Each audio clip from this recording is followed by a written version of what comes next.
باتیں کرتی ہیں، اور کرنے کے بعد حضرات وہ مدینہ جو حضرت امام حسین رضی اللہ تعالیٰ عنہ کہ جہاں پر چاہنے والے اور آپ کے عشاق ان گنت بے شمار موجود تھے،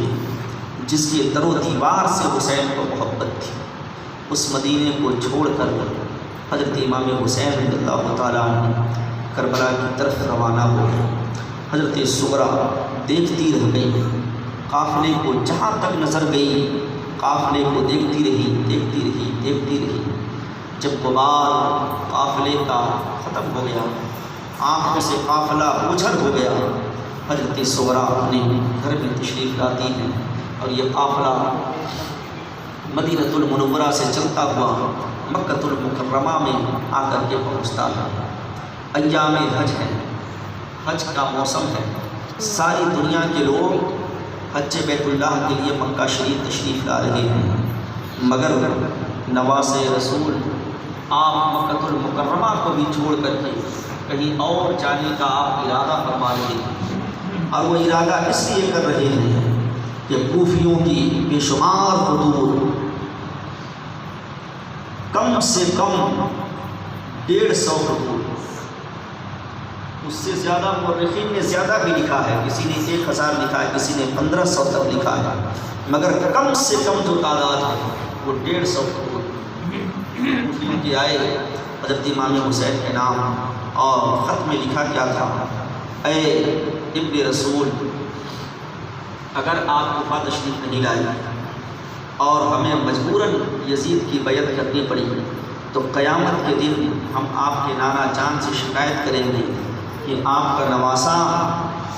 اپنی جان بچا کر کے مکے میں بیٹھا رہا،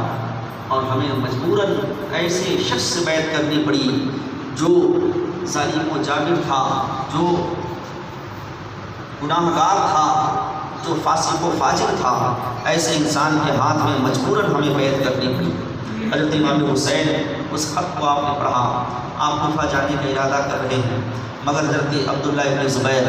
حضرت عبد الرحمن بن ابی بکر، حضرت عبداللہ ابن عمر، یہ جلیل القدر صحابہ، یہ تمام آپ کو مشورہ دیتے ہیں،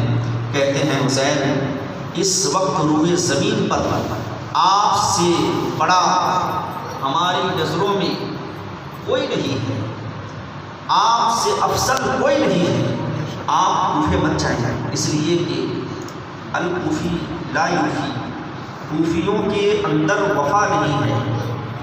انہوں نے آپ کے والد کے ساتھ کیا کیا، آپ کے والد کا دارالخلافہ تھا کوفہ، مگر وہاں پر ایسا تماشا کیا گیا کہ حضرت علی مرتضیٰ رضی اللہ تعالیٰ عنہ کے جنازے کو انہوں نے دفن بھی نہیں ہونے دیا، اور رات کے سناٹے میں حضرت مولا علی مشکل کشا کو دفن کیا گیا ہے کوفے کی سرزمین میں، جہاں پر خارجیوں نے ایسا تماشا کھڑا کیا، ایسا بکھیڑا کیا، آپ مت جائیں کوفہ، وہاں کے لوگ بدعہد ہیں، وہاں کے لوگ وعدہ وفا نہیں کرتے۔ مگر جب امام حسین رضی اللہ تعالیٰ نے کہا کہ یہ خط کا مضمون آپ پڑھیں، اس خط کو پڑھنے کے بعد مجھے جانا ہی پڑے گا۔ بہرحال صحابہ کرام نے مشورہ دیا کہ حضور آپ تشریف نہ لے جائیں، ایک تجویز ہے ہماری، آپ خود جانے سے پہلے اپنے کسی معتمد کو بھیجیں، آپ جو جا کر کے وہاں کے حالات کو مد نظر رکھتے ہوئے، حالات کا جائزہ لے کر کے، اور آپ کو وہ خط لکھے، تو اس کے بعد آپ تشریف لے جائیں۔ حضرت امام حسین نے یہ مشورہ قبول کر لیا، آپ نے کہا ٹھیک ہے۔ اب اس مشورے کے تحت حضرت مسلم بن عقیل کو آپ نے ان کے 2 شہزادوں کے ساتھ، محمد اور ابراہیم، ان کے ساتھ حضرت امام حسین نے روانہ کیا۔ المختصر حضرت مسلم بن عقیل آپ جاتے ہیں، اور جانے کے بعد آپ نے دیکھا کہ کوفے والے بڑی جوش و خروش کے ساتھ حضرت امام مسلم کا استقبال انہوں نے کیا، اور پہلے ہی دن 20,000 لوگوں نے حضرت امام حسین کے نام کی بیعت حضرت امام مسلم کے ہاتھ میں کر دی۔ حضرت امام مسلم نے خط لکھ دیا، ماحول سازگار ہے، امام آپ تشریف لے آئیں، یہاں کوفے کے لوگ بدلے نہیں ہیں، انہوں نے میرے ساتھ بدرہمی نہیں کی ہے، آپ تشریف لے آئیں۔ حضرت امام حسین کو آپ نے خط لکھ دیا اور ادھر یزید کو بھی مخبری ہو گئی، کوفے کی سرزمین سے یزید کو مخبری ہو گئی کہ یزید اب تمہارے ہاتھ سے یہاں کوفہ جانے والا ہے، اور صرف کوفہ نہیں بلکہ پورا عراق چلا جائے گا، عراق جانے والا ہے۔ جلدی سے